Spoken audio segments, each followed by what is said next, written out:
दिनांक 11 जून को फसल थाना अंतर्गत दिग्गी फ्लाईओवर के पास से एक डेड बॉडी पानी के गड्ढे से बरामद की गई थी। जो डेड बॉडी पूरी तरह से डिकम्पोज हो गई थी। केवल एक बॉडी पार्ट में एक महिला का हाथ और उस पर बना हुआ गोदना, जिसको अभी टैटू कहते हैं, वो मिला था। ब्लाइंड केस था। इस केस में 131/24 दिनांक 12 जून 2024 को धारा 302, 201 भादवी के अंतर्गत कांड दर्ज किया गया था। अनुसंधान करने पे ये ज्ञात हुआ कि ये जो महिला है, इसका नाम संता देवी है। इसके पति का नाम देवशरण ऋषि है, जो कि किशनगंज नगर थाना की रहने वाली है। एक व्यक्ति है मांगन ऋषि, उनके घर पे देखी गई थी दिनांक 1 जून को।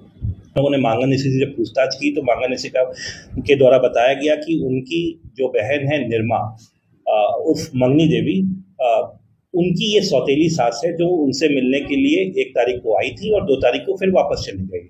निर्मा के बारे में जब पता किया गया तो निर्मा अपने ससुराल फिर वापस किशनगंज चली गई थी। फिर हम लोगों की टीम ने किशनगंज में रेड किया और निर्मा से जब इसके बारे में पूछताछ किया तो निर्मा ने ये बताया और स्वीकार किया कि 1 जून को उनकी सौतेली सास उनसे मिलने के लिए यहाँ कटिहार में आई हुई थी।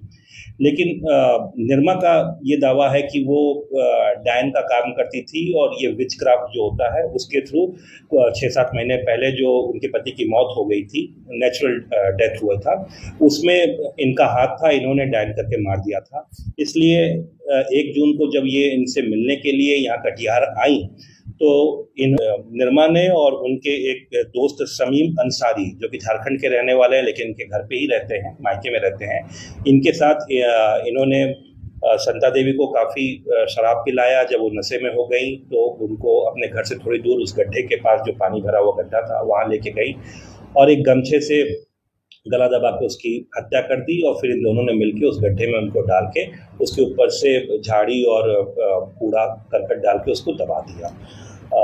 दोनों अपराध कर्मियों ने अपना अपराध स्वीकार कर लिया है।